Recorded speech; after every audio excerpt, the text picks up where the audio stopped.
Greetings, I'm Jim Finley. And I'm Kirsten Oates. Welcome to Turning to the Mystics.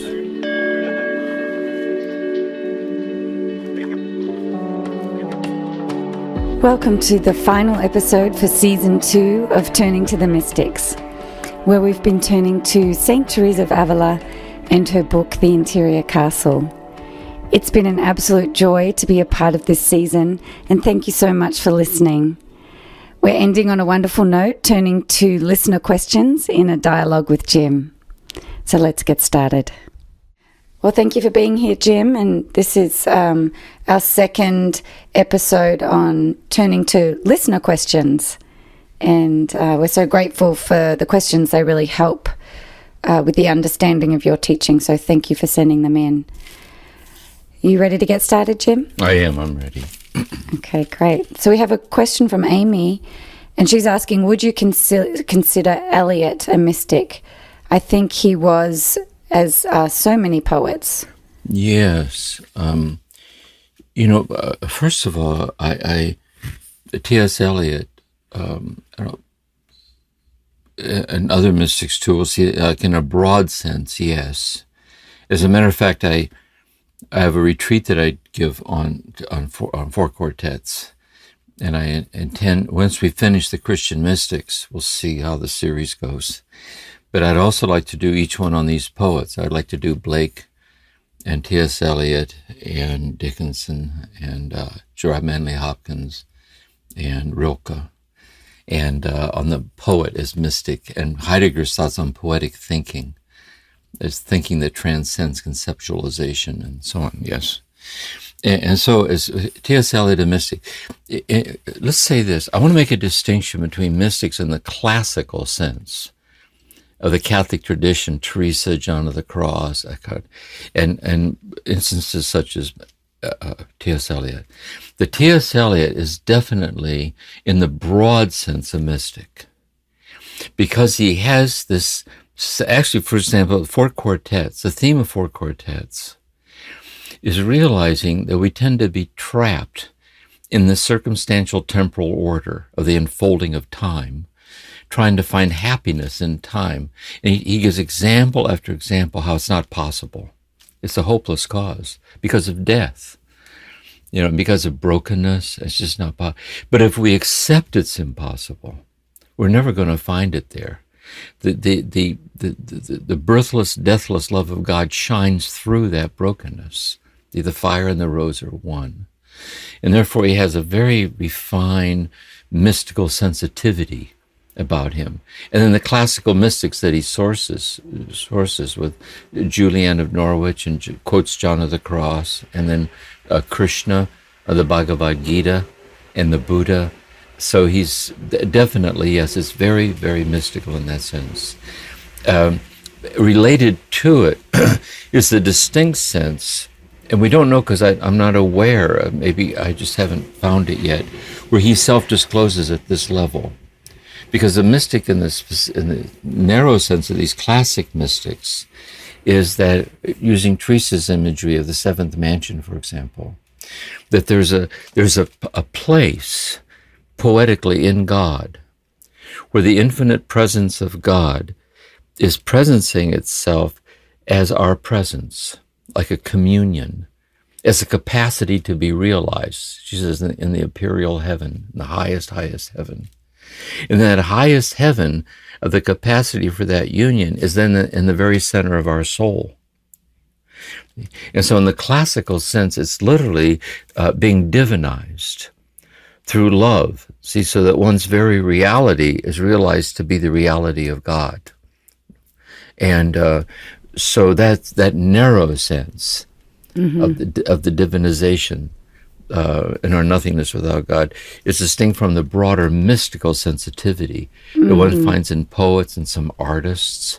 And it's in all of our lives, really, through dance, through music, through healing process. We can get intimations of the mystical dimensions or layers of these experiences. Yeah. That's helpful. So it's the poet offers us insights into reality that we might not, the kind of the mystery, the unseen components of reality that we might not otherwise see. So in that way, it's helping us become more present, more aware, more conscious. Yes. Here's another way of putting it, I think, too, is the poet says things that we can't take in what the poet is saying by determining that I have to conceptually be able to explain it. I have to be willing to let the need to explain fall into the background, to be present to the intimations of the unexplainable, this poetic voice. And there's something, quote, mystical, but, and the very fact we can appreciate the poem bears witness to the mystical dimensions of ourselves, that we're nourished by that. And the same then with the mystics. See, when we read Teresa, we're struck by the beauty of it, but we can't let what she's saying enter into us. What we can't do is this. We can't say that we're going to take the beauty of Teresa and take it into us. Rather, we have to let the beauty of Teresa take us into itself. We're taken into the mystical oneness. It's having its way with us and our surrender to the beauty of what she's saying. And those two are distinct and related to each other. Yeah. That's so helpful. Thank you, Jim. We have a question from Jazz. He says, I'm not a believer, but it has been suggested that a contemplative path might address a longing that a purely intellectual theological inquiry has failed to satisfy. So he asks, can one discover if God is real in this contemplative way, or is belief or faith a requirement? Yeah, it's a good question. I first of all, I think that I think there are people who are deeply sensitized to the mystical, who don't identify with any belief system. They don't identify with any of the traditional belief systems, and therefore, what they feel they're longing for is this direct realization of this unitive mystery, this infinite unitive mystery, and seeking it. And then they find in people like Teresa that she's talking about that. Yes. And therefore, although she's Christian through and through, her Christianity is like a medium or a modality through which she's bearing witness to this unitive mystery that transcends Christianity and is wholly present in and permeates it completely as a way towards it. But one can find that immediacy of the infinite union with the infinite that echoes in her voice without necessarily ourself ascribing to. So we can find it that way. There's another thing here that's important, I think, is we can begin to see that maybe it's not so much that we don't identify with it, but if we would see the Christian imagery as poetic metaphors of the ineffable, then we see that what it does, it provides us a language. See, which was to talk about. That's how she starts out the interior castle. She says, I've been sitting here looking for how can I begin to say this about prayer. She says, it came to me, the soul is like a castle made of a diamond or crystal.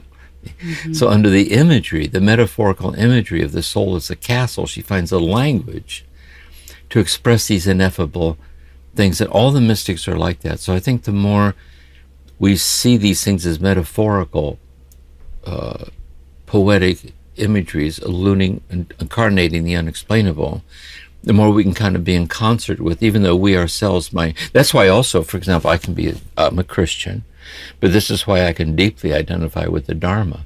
I can read the stories of the Buddha's enlightenment, and I can see it's another language for this universality, and I can resonate with it, and that's the interconnectedness of the mystical dimensions of all these traditions. Jim, would it be fair to say when Jazz is asking about a belief or a faith requirement, it's not a faith in the dogmatic kind of black and white Christianity that's been taught in a lot of churches. But it is a belief or a faith that experience of mystery, of connectedness is is real and that we can pursue it. Exactly. You know, in the Christian tradition, they say belief is a sign of faith. We're not saved by belief. We're saved by faith. So the creed is belief. I believe in God, the Father Almighty, creator of heaven and earth, and in Jesus Christ. That's the creedal formulation of the belief that then embodies or configures the faith, which embodies a surrender to the presence of God who's touched our hearts and so on. And so there's a lot of people that are top-heavy with belief and not much faith. Yes. They have a lot of belief, which is the ideological approach, or the fundamentalistic approach, of the belief.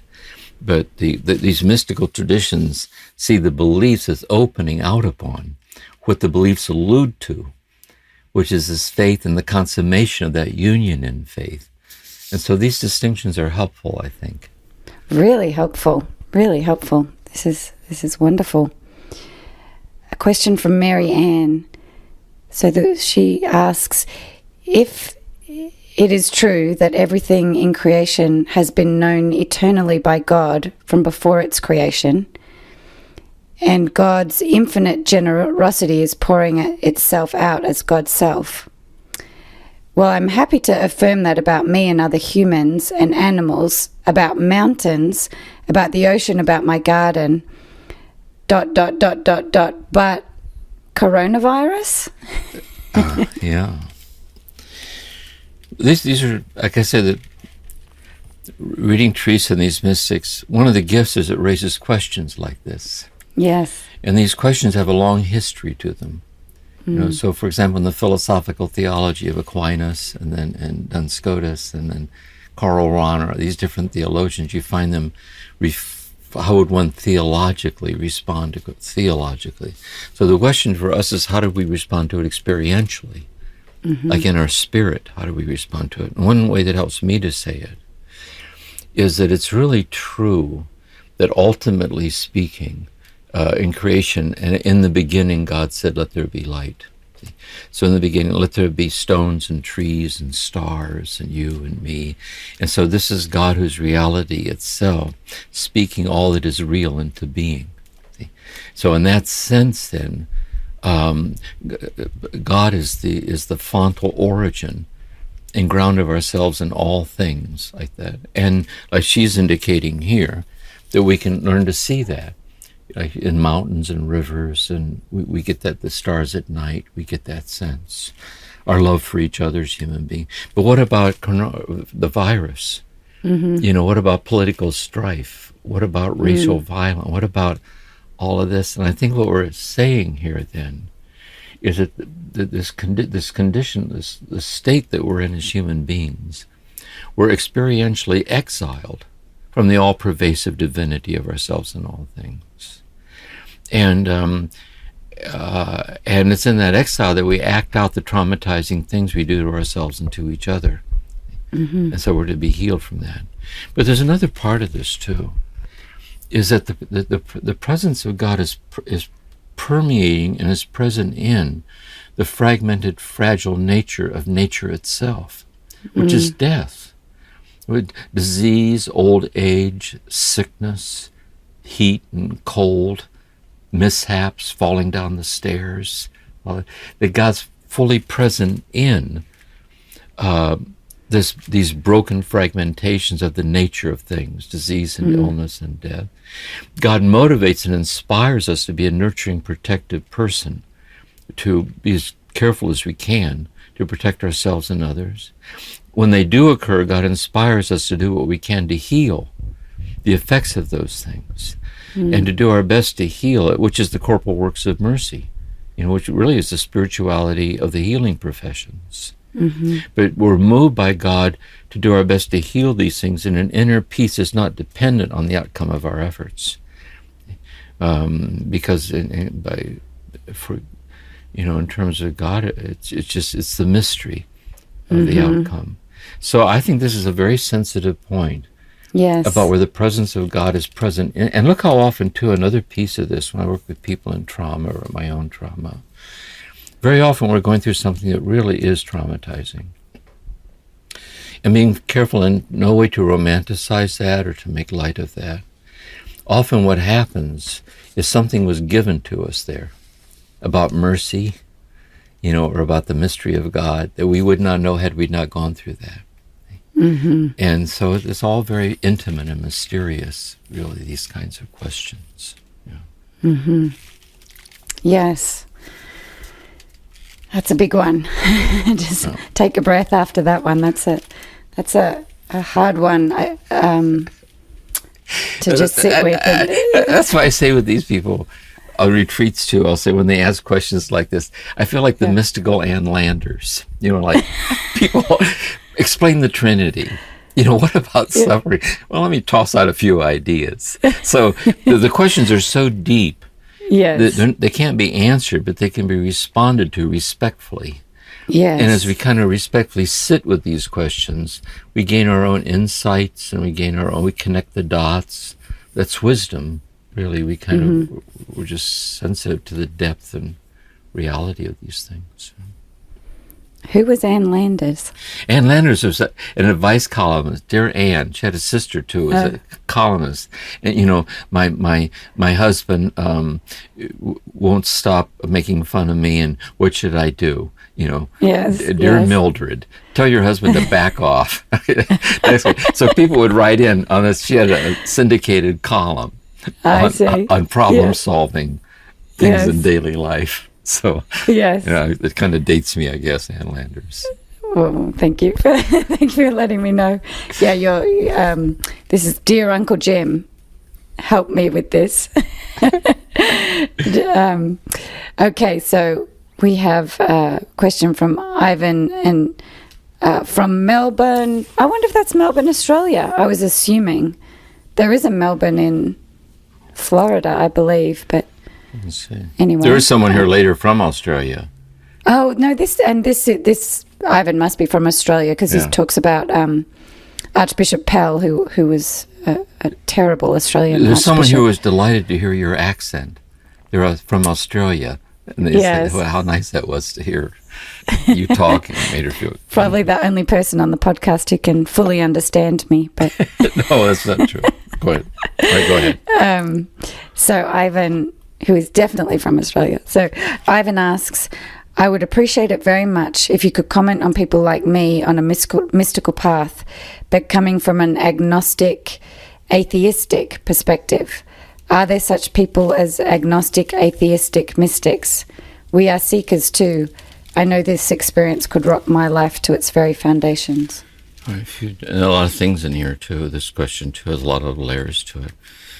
First of all, about the gay, lesbian person in the Catholic tradition, and regrettably, there has been a long-standing prejudice against and bias towards and naming as sinful.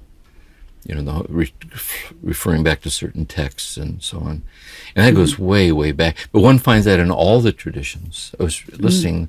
I don't know if it was Krista Tippett or not. But it was a woman who she describes about being a Jewish woman, being openly lesbian in the Jewish community, being soundly rejected. You want to see strong in Islam too, these very traditional rejections. So I think we're at a turning point with that. Thank goodness. Through society, in terms of presentations of gender and the different ways we experience gender. And the inclusiveness of different approaches and that. Yes. So there's that whole question. And so in the church, for example, although you have no trouble finding church priests like that, who hold that position, you'll find more and more who don't hold it at all. And so the parish that I'm in, there's a very open ministry to the lesbian gay community. They meet regularly there. The pastor, the parish administrator that runs the whole parish, is a gay man married to another man. They have a little boy they adopted, and everyone just accepts that. So the thing is, if you're looking for a worship community in the tradition, then find a community that has that openness. The Episcopal Church in general, it's conflicted too, but it's done better at first over this than the Roman tradition. But the Roman tradition is really coming along. So there's that. Next about this, about God then being so deeply. And by the way, how does one then stay bonded to the Christian tradition in a Christian tradition that rejects you as a gay person? And what I think the mystery of it is Jesus was rejected. Jesus was a Jewish mystic. Theologically, he's the Christ. But experientially, he was a Jewish mystic who was soundly rejected by his own Jewish tradition, which actively contributed to his execution. Mm-hmm. And so this idea of kind of the prophetic presence of the rejected person itself can be a calling, not to be bitter, cynical, but be forthright, honest, and real, and work with that all that. The next thing is that about the presence of God in this has to do with the names of God. And so sometimes we experience God, and Teresa talks this way to all of them, as a presence, like the presence of the divine nature, the presence of God. But also sometimes then speaks of God as a person. That is, God is someone who creates me as someone, destined for infinite union with the infinite someone who creates me. See, like Cardinal, can the one who made the eye not see? Can the one who made the heart not love? And so the real question is not why is there something rather than nothing, but why is there someone rather than no one? And so my subjectivity is in a transsubjective communion with the infinite personal presence of God. We also see this mystery in Jesus. Jesus spoke of God as Abba, as presence, and so on. But one finds in the presence of Jesus the presence of God, is incarnate in the living presence of this person. And by the way, I also think that in Teresa, this is what in Hinduism, the guru, is that the living mystic is someone in whose presence you feel you're in the presence of God in their presence, like that. And they're inviting us then to realize the same is true of you, you just don't know it yet. So we speak of God as presence, and we speak of God then as personal, like transsubjective personal. And they're all true. We move back and forth across these different modes, and as it's given to us to do so. And on atheism and agnosticism, I think it depends. If by agnostic you mean the person who doesn't say, since we don't know for sure, factually, I don't care. I don't care to be involved in it. I don't care. Maybe, maybe not. See, I don't think you can have mystical union in that attitude. You can have it in a mystical agnosticism. Namely, I don't have certainty of any specific idea of God, but in the silent communion I pass beyond all ideas of God, which is the apophatic dimension, the hidden dimension of unknowing. Likewise, with atheism, I don't think you can have it atheism, because an atheist, unlike the agnostic, atheism is a kind of faith. Namely, the atheist is one who believes there is no God. So you couldn't be a mystic in that sense, because there's no infinity to be united to. This is it. There's nothing but the empirical. There's nothing but this. But I do think, like the theologian Paul Tillich, he said he was an atheist, that not an atheist, but an atheist, like the divinity of God transcending all specific modalities of God, and yet somehow present in all of them. So it's another question where this is kind of subtle how we understand this. I would say too with this person, if I was seeing them one-on-one in direction, I think what really matters is the sincerity of your question, would you care about this at all? Yeah. And the intimacy of your caring is the way. See? Rather than trying to sort out these answers. I know in another level we need to do that. But what matters is the intimacy of the caring that bears witness to the path that we're on. Yes. Yeah, and it's interesting too that the emphasis on Jesus. So the relational, even though the church may not facilitate a healthy way of being relationship, the relationship even with Ivan, is beyond the church, because he talks about interactions with Jesus and the presence of Jesus. Yeah. And so that's, yeah. And for someone in the Catholic tradition, say with these mystical sensitivities, then we know that Jesus is the church. In other words, this is my body, meaning not just this bread is my body, which is its own mystery, but in the presence of the disciples at the Last Supper, opening his arms to all of them and saying, this is my body. And so Christ's living body, so when the community receives the Eucharist, they're participating in God's oneness with us as the faith community of ourselves in this kind of sacramental, liturgical dimension, which is consummated in mystical fulfillment. But it gets lost in the theologies and in the unawareness of these dimensions. Yes. So a question from Margaret. She's saying that she accompanied her sister to the end of her life, watched her go through a huge amount of suffering and experienced a lot of loss. So she's talking about the process to understand the implications of this shared life-death journey for relationships, person to person, and living out the realization of that thin space between heaven and earth as faith-filled expression of who I am now.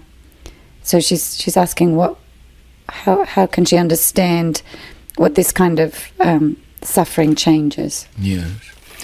I share this out of my own experience for 17, writing some reflection on the way of the widower, especially when there's been this is true of any close bond of the loved one who dies.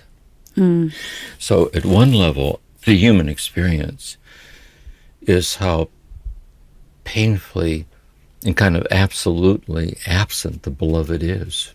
You look around, they're gone. They're so thoroughly gone.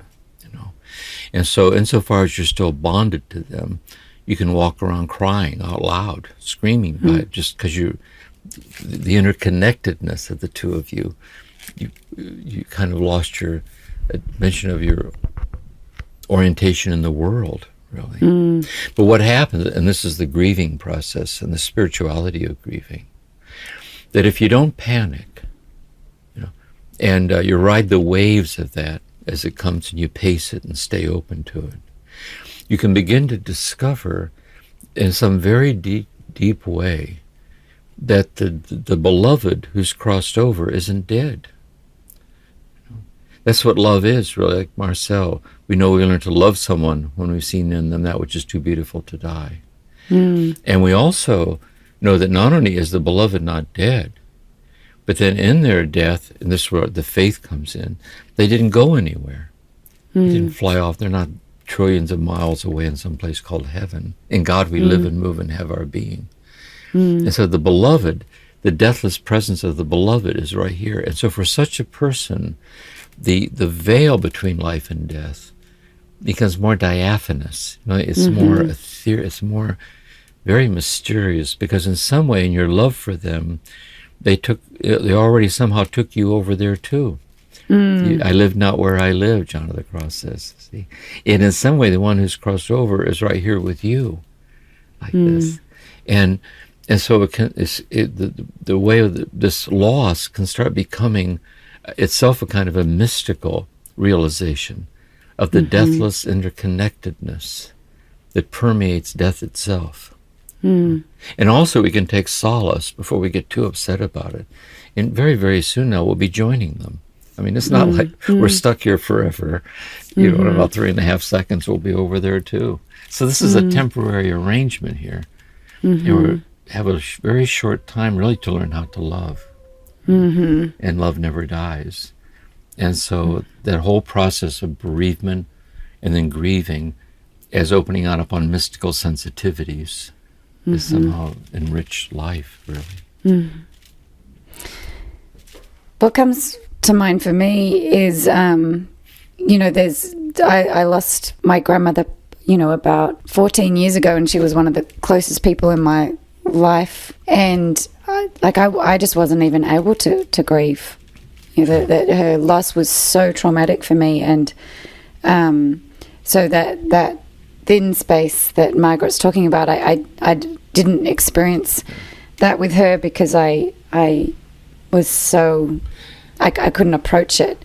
But I will say, even over time with my grandmother, as I've learned to come to terms with her not being present physically, there's ways that she has started to show up. Both I see her in me, things that I do, and I know that's her, and also just experiencing that loving presence coming that she offered me, but coming now from this Yes. bigger space. Yeah, I think sometimes what happens in a death like this, too, or especially if we're young or if we're really dependent on that, they were a love contact, is in their death, instead of a thin place, it becomes a thick place. Yes. That's the problem. And what happens then is their loss has traumatized us.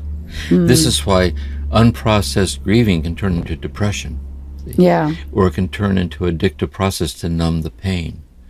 So as we go through the grieving process, we come out the other side and starts becoming a thin place. I also think this is also related to contemplative prayer. Because as long as we're kind of out here, an objective reality is we're not nearly enough approximation that we can talk about it. But when we're in vulnerable, wordless silence, we're in this realm between birth and death. And that's very often where we can sense the communion of ourselves with we're all interwoven with each other, heaven and earth, and the living and the dead, and everything, God, yeah.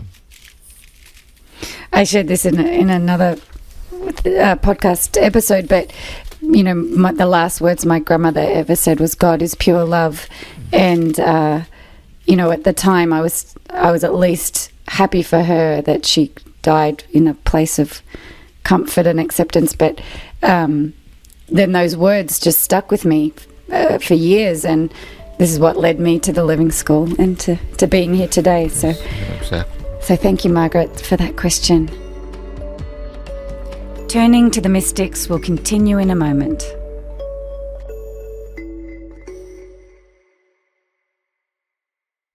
Jim, a question from Liz, this is a follow-up question to a little suggestion you made around how to read these mystics and to kind of read and journal. So do you mind just going over that practice? Yes. See, I think this is so personal. Like for many people, just listening to the podcast is enough. It enriches them, and we're going to take a break and do St. John of the Cross and just walk with it and fine. But some people, this might lead some people to want to get into Teresa. See? And so when we get our copy of the Interior Castle and get a journal and we sit down, how do we go about? We have to be very patient with ourselves and so on. And one thing that helps, like in the collected works, the Institute of Carmelite Studies, Washington, D.C., in the collected works of Teresa, they have a lovely introduction to the castle there and an outline of it and break it down, and Piers too has an outline. But what I was talking about is this, because this personally helps me, you have to be inclined to do it, is take the Interior Castle and read the first paragraph. Then outline the paragraph. This way I was taught to outline. And when we outline something, it forces us to look at the infrastructure of the paragraph, because it's not random. And so what you would do is Roman numeral 1 would be the topic of that paragraph, which is the topic sentence. Usually it's the first sentence, not always. And you would write that out longhand. You'd write out what she says there longhand. And so for example, you might say, as I sit here now, I'm looking for some way to put words about prayer. This is how she starts. See? And what's come to me is the soul can be likened to a castle. You'd write this down. Then she makes a comment on that. So you would indent and put a capital letter A, and she makes an observation about the metaphor of the castle, noting that in the castle there are many rooms, just like that. Then you might notice she makes another distinction, which would be capital letter B. Then maybe under letter B, she makes a distinction about that distinction. So you would indent and put a number 1, a number 2, and then come back and do C. So what you would do is you would write out the infrastructure, which requires you to sit with it. Then I suggest putting a square on the piece of paper and write, how have I or how am I experiencing what she's talking about in this? Does this make sense to me? Does this make sense to see it this way to me, like this? The second paragraph is, if I were to say it, how would I say it? Because the best way to learn something is to teach it. What if someone would ask me, what Teresa's interior castle all about? What would I tell them? So by trying to find the words to say what she's saying, it helps us to internalize it. Then put another box under that and ask, what's this asking out of me? What is this asking out of me? And then put another box and then say, how's that going? See, how's that going? And so then you would sit with it. And then that itself might lead to be closing the book and just do a sitting. Just sitting with that and reflect upon it. Then you would do another paragraph. And you would go through the whole interior castle that way, if you were inclined to do so. And then it might take you a year, 2 years to get a year well spent, really. Take a break, then come back and start all over again. And this second time around, the boxes will be very different. So what you said, how would I say it? It might be blank. You might say, beats me. I don't know what she's talking about. But 2 years later, you're right and right because you're different. And so that's my approach, and repeat until death. You would just keep repeating that, knowing that certain mystical works like this, you never get to the end of them because every word bears witness to what's endless. And you learn to live with the rhythms of that and the openness of that, which is the beauty of it. So that's what I'm saying like that, yeah. Thank you, Jim. And that's a journaling practice you've done in your... It is. And I think what I've written my books in, or given my talk, even what I'm doing now, it's the consequence of sitting with the text like this for many years, really. Yeah. See, how could I find the words to help people benefit from the beauty of what she's saying, which has so enriched my life? How can I pass that on to this? And so then each of us in his or her own way, we take that, and because I can't share what I don't have, or I can't share what I'm not. So how can I internalize it? Then I'm being asked to share it. Maybe not in words, maybe. Maybe I'm to share it by the way I treat the people I live with. Maybe I'm to share it by my attitudes or my prayers for the world and so on. Yeah. Thank you. That's really helpful. Anne sent in 2 questions. So one is, are our experiences when moving through the mansions likely to be coloured or filtered by individual personality and upbringing? We'll start with that one. Yes. I would say that it's always colored by it. See, let's put it this way. Let's say the mystical awakening is universal. People are awakened. We're the God-given capacity to be quickened by this oneness, and the desire then to stabilize in it. When the person so awakened tries to find words to what's happening to them, they find in the words the lineage in which the awakening occurred. See? So in the Jewish tradition, the person might refer to key passages in Torah or in the prophets, and then in the mystics in Kabbalah, like that one would turn and say, oh yes, this is my thing. And in Islam, one would, the poetry of Rumi or Hafiz, or in the depth of the Holy Quran itself, like the depth meaning of the Quran itself. So, and then one's own unique experience of one's own tradition as a Christian or as Jew or Muslim or Hindu, whatever one is. So it's always colored. So what you're always doing is seeing these colorations as incarnations of a light that shines through them. Because it's always in relationship to this mystery infinitely greater than yourself. It's permeating and giving itself to you, not in theory, but it's giving itself to you concretely in your own unfolding experience. That's my understanding of it. Anne mentions that she's standing predominantly in an Enneagram headspace, and I did just want to bring that up because any of these systems that help us experience reality more clearly can be incredibly helpful, but then in the end they can turn and become the stuck place. That if we think the system is going to give us the answer, or the system is, yes. And so at some point, and this is the bait and switch of this path, right? That you start off, it's incredibly helpful. I've seen things about myself I couldn't see. I'm feeling God's presence, through this system. But if I stick to it too strongly, it will become a barrier to the presence right. I want to be. I've heard Enneagram people say, they'll say, a couple that they know got divorced. Mm-hmm. And so, how surprised everybody is. And they'll go, well, no wonder she was a 2 and he was a 5. How was that going to work? we could have warned them right away. Like, don't do it. Like, taking it literally. But at the same way, if you take it correctly, and all this is like that, scriptures like this, life is like this. If we take it correctly, and Enneagram's a great example. Like Teresa said, there are certain paradigmatic, poetic configurations of grace that can shed light on our experience and kind of help us find our way and how things connect. And that's a very good example. Yeah. So even the frameworks Teresa offers, if we stick so tightly to the framework, expecting it to deliver something. Really, what mansion am I in? And how can I get to the next one? And we miss the point, really. But if she says she's trying to help us find the language, where what is the quality of my experience of and response to God's deepening presence in my life, then all of a sudden it gets very personal, very kind of interior. And she always means it in that, it's clear she just means it in that sense. Yeah, thank you. And also talks about the image of spiritual marriage not resonating for her at all.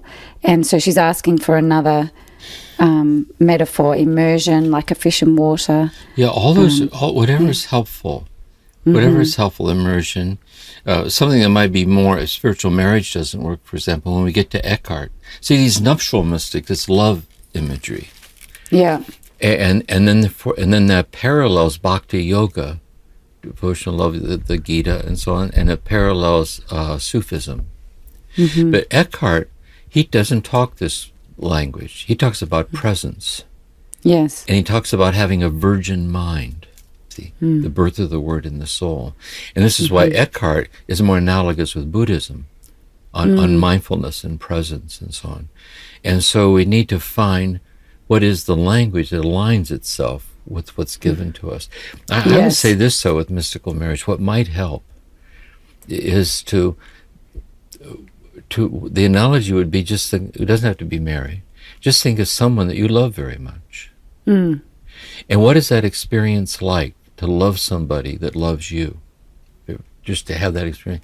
Now, what would that mean?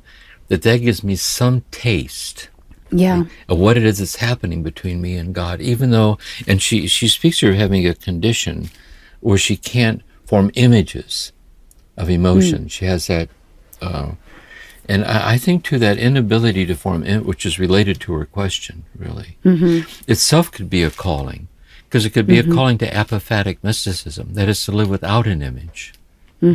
What is imageless realization?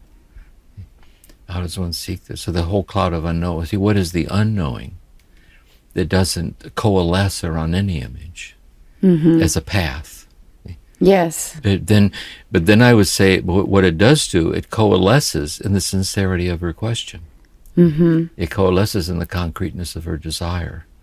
Yeah. But not necessarily in an image that she holds on to us. Yeah. So she mentioned she has, am I saying this right, Jim? Aphantasia? Yes. Yeah. What is that? She can't, the person, it's unusual, it's a condition in which the person cannot form images of their own emotions. Like they can't configure, we can form an image of it. Yes. And their mind doesn't, this is one aspect of it. So you could see then, all this talk about mystical marriage is an image. See? Yes. But since her mind doesn't allow her to have a viable access to images, you can understand then why she would, and that's why I'm suggesting an apophatic way of no image. Yes. And just let the poetic beauty or depth touch her as it touches her. And like she's saying, through immersion, interpenetration, oneness, just stay Yes. with where the flow is for you. Let the rest go over your shoulder. Don't worry about it. Yes. I have some resonance with the question because I think because of my confusion about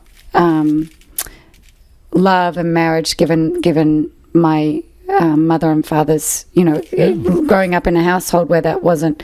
So we're reaching for a finite experience, and so many of those finite experiences have been broken for us in our individual context, and so really trying to find the one that that actually resonates for us. It's true. Like for me, this happens a lot, really. This is where therapy touches spirituality.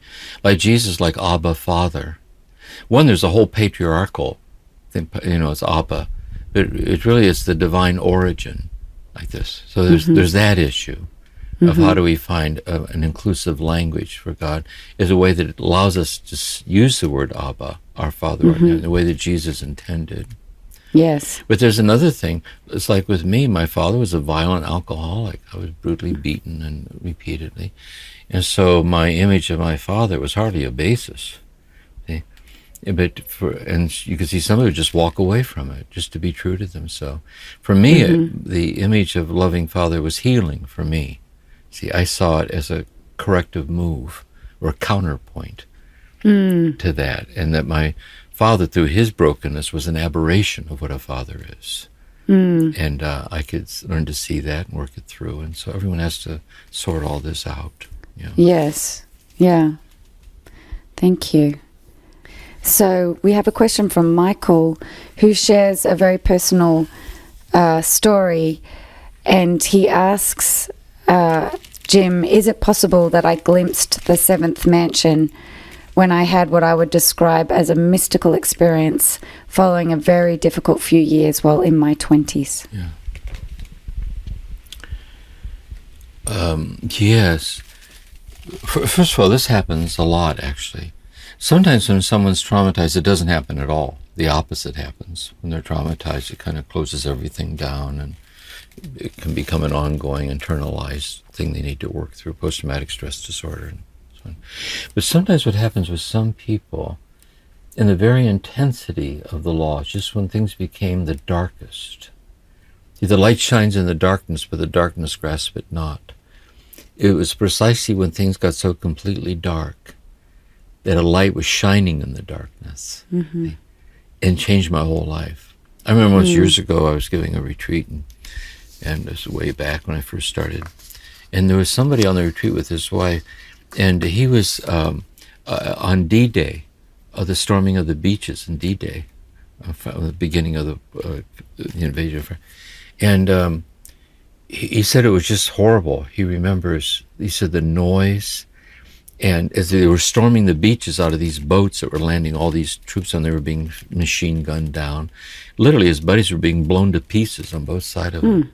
He said, all of a sudden, it was like everything was happening in slow motion and silence. He said, it's the most peaceful I ever felt my whole life. He said, I even asked God to let me die, because I was afraid if I'd live, I'd ruin this. And he said he would never forget that. Wow. And this happens a lot. So it happened with me too, is how my awakening first happened, was in the middle of my trauma. So sometimes what happens in the middle of the trauma is the quickening occurs. It's true. It doesn't mean that it takes the trauma away, but it can give a reference point, see, within oneself to find one's way. It's like that. Yeah. So then the next thing is it possible then in such a state to have a glimpse of the seventh mansion? Because when you hear her talk about the seventh mansion, it has echoes of what you experienced. There's like intimations. And I think this, not the seventh mansion in itself, because the essence of the seventh mansion is that it's permanent.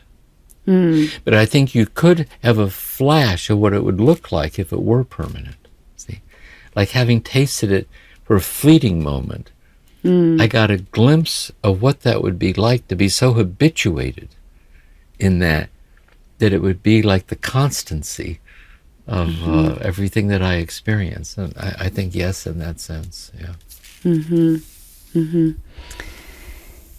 Part of his story is, going through something traumatic and then later having a vision, and I resonated with that. That it's sometimes it's not in the midst of the trauma, but something arises later. By the way, yes, this is another piece that he mentions.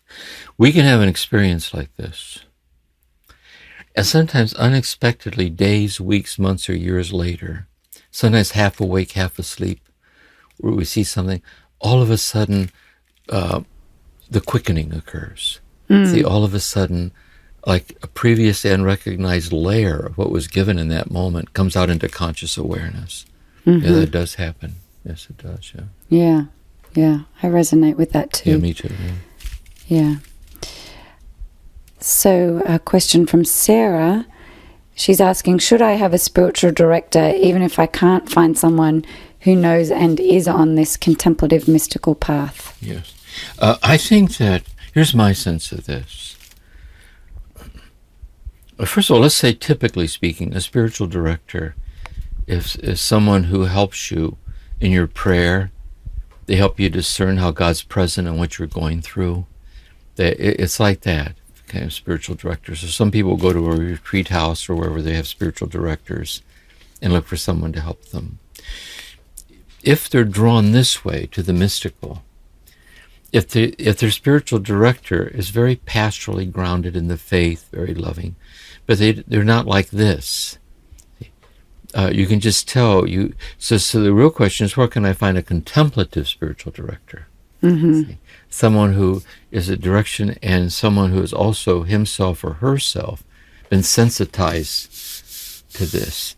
And they're not that easy to find. What I suggest to people, if they're in the Catholic tradition, is check out retreat houses, especially ones who offer contemplative retreats.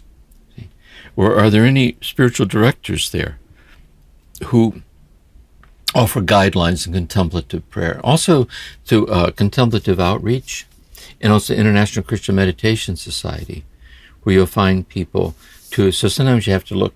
Like I mentioned in an earlier podcast, I was talking once with Thomas Merton about this at the monastery. And he told me, he said, once in a while you'll find someone with whom you can talk about such things, but they're hard to find. Yeah. He said it's a temporary arrangement, and you'll spend most of your life without one, which is the solitude of the path. So you have God, you have prayer, you have Teresa, and you also have daily life. You also are open and receptive to what God's communicating to you in the middle of your situation. But if one can find a contemplative director, it's a gift when that happens. And this is a difficult situation for Sarah because she's a spiritual director herself, and there's a requirement that you must meet with a spiritual director to retain your accreditation. So if she can't find a contemplative spiritual director, there's a way of being in a role that, that... Yeah, here's my thought. This path we're talking about, it's always configuring itself and calling us to itself in the circumstances in which we're being called. Yes. And so you have to work the system. You have to know how to work the system. So if I'm a spiritual director and I know I myself need to have a director in order to be a director, then I go have a director. Yes. And even though I can't find a director who's a contemplative director, it doesn't stop me from having my director. It doesn't mean that God's not present in my relationship with my director. It just means this is part of my solitude. And then it might just so happen that somebody that I'm directing is being awakened to this. And in my presence with them, they might find someone to offer experiential guidance and encouragement.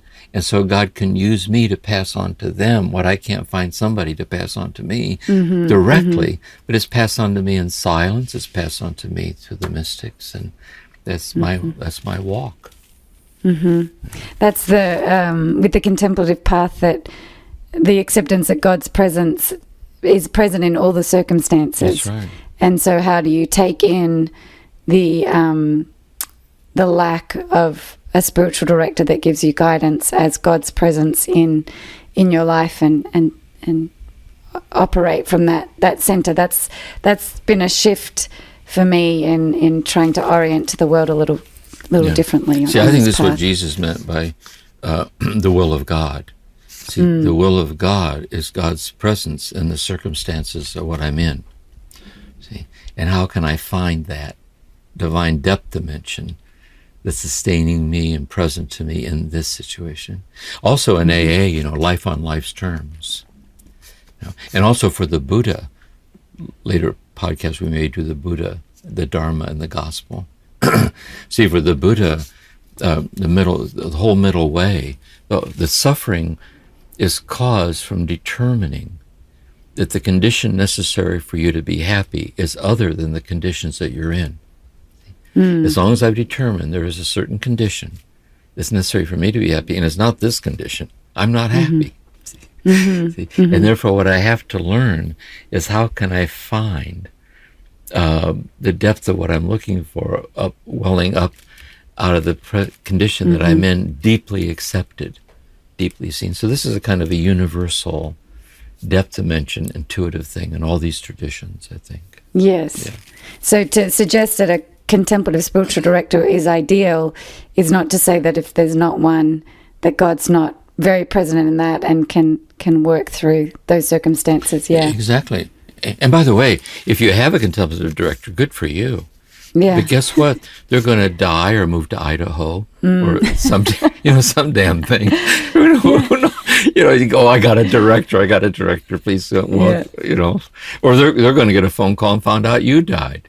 They'll go, oh gosh, there was really good person there. So anyway, we need to kind of just roll with it and take it as it comes. Yeah.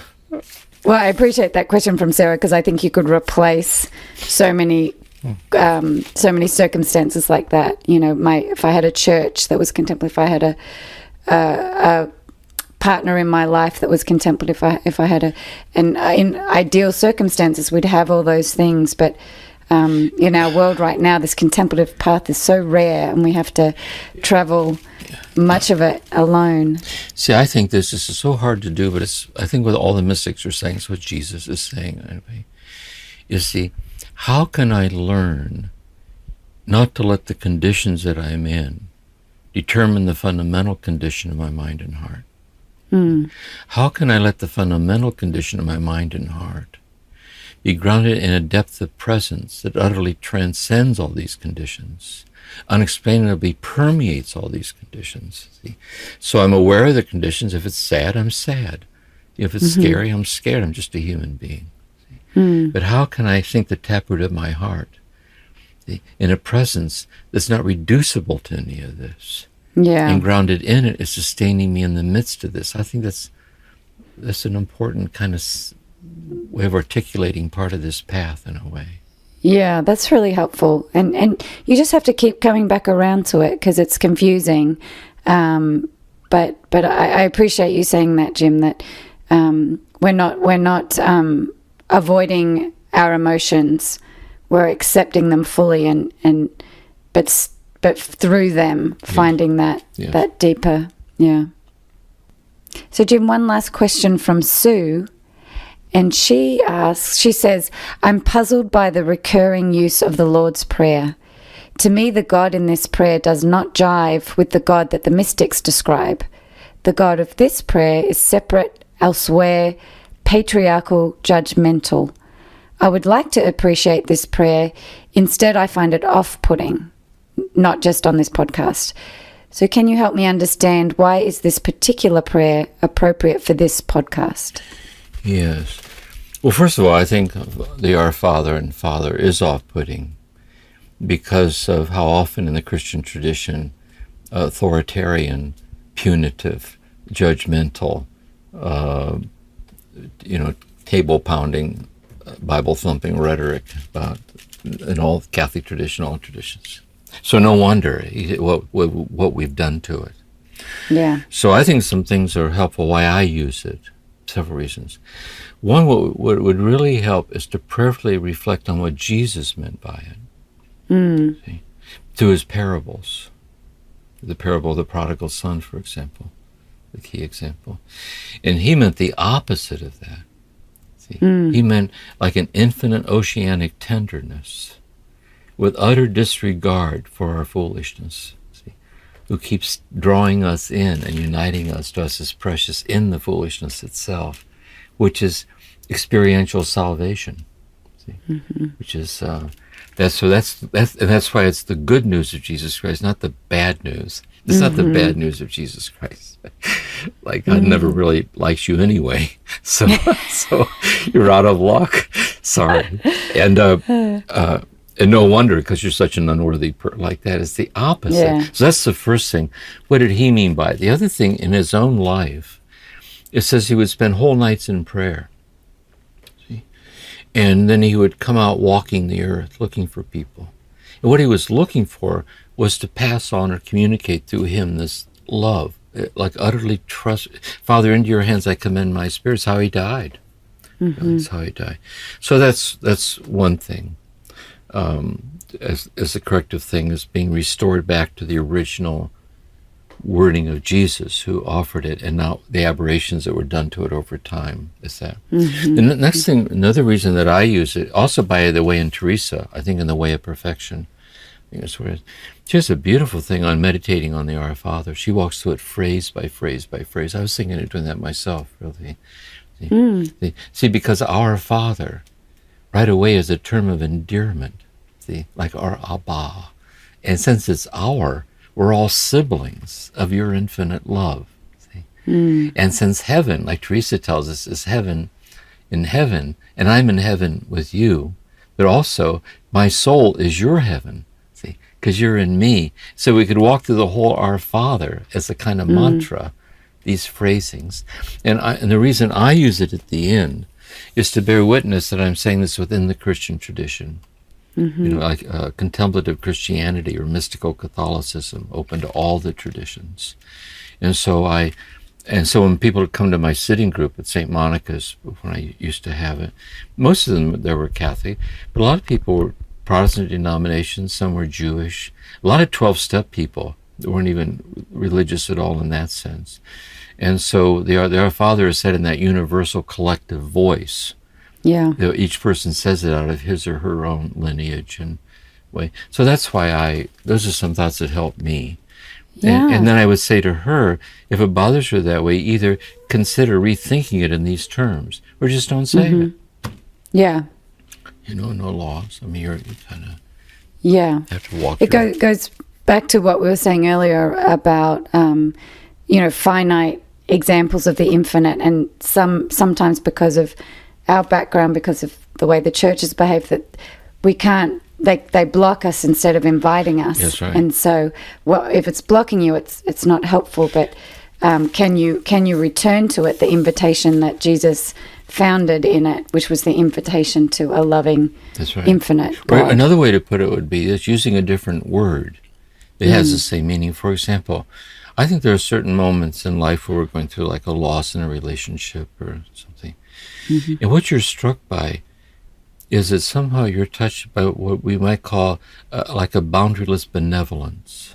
That there's something benevolent that's sustaining me in this. And so the benevolence becomes the metaphor. And so that's what we're really looking for, like the tasting of that core. Yes. Anyway, thank you for affirming that. Well, Jim, we've come to the end of our time for questions. I want to let everyone know we didn't get to every question, but we did read every question. And so please feel that if you send a question, it is influencing the direction of the podcast, the teaching, the sensitivities. So we're grateful for everyone who took the effort to send a question. How are you feeling, Jim, at the end of Teresa? I feel very good about it. I feel very good. One, I feel good personally that these mystics that I've been so immersed in since I was in the monastery, really, that I now have a providential opportunity to share with people, and it's just going to be out there and stay out there, like long after I'm gone. On the earthly plane, the teaching stays. And I feel good about the sincerity of people's responses, that they're touched by it. And because these teachings aren't easy to find for some reason. And I feel very good about it. So it's good we're taking a break. And then I think in January, start up again. And we'll do St. John of the Cross on the Dark Night of the Soul. And we'll do John of the Cross next. So I feel very good about it. I feel very grateful for it. And good. Why is John of the Cross the next mystic? He's next for me because John of the Cross and Teresa were close friends. They were mystics together and knew each other very well. And also at the monastery, John of the Cross was probably the first mystic that had a profound effect on me over the years. So it's very personal for me for that reason to share John. And like Teresa, he's very rewarding, but not easy. So once you get the inside of his language, it all starts falling into place. So that's why I'm doing John of the Cross next. Yeah. Thank you, Jim. Thank you for the time today. Thank you for this incredible season and the beauty that you've revealed. And thank you, Corey, for being there in the background and helping us in all that we're doing. Yeah, really. Thank you, Corey. Yes, very much so.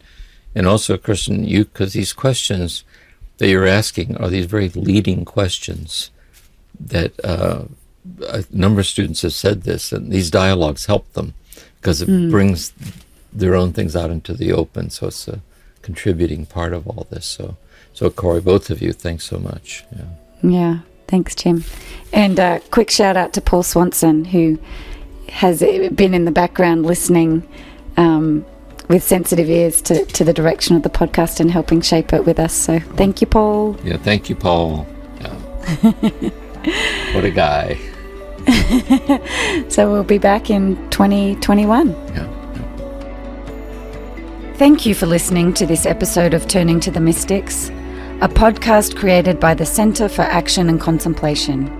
Please consider rating it, writing a review, or sharing it with a friend who might be interested in learning and practicing with this online community. To learn more about the work of James Finley, please visit jamesfinley.org. We'll see you again soon.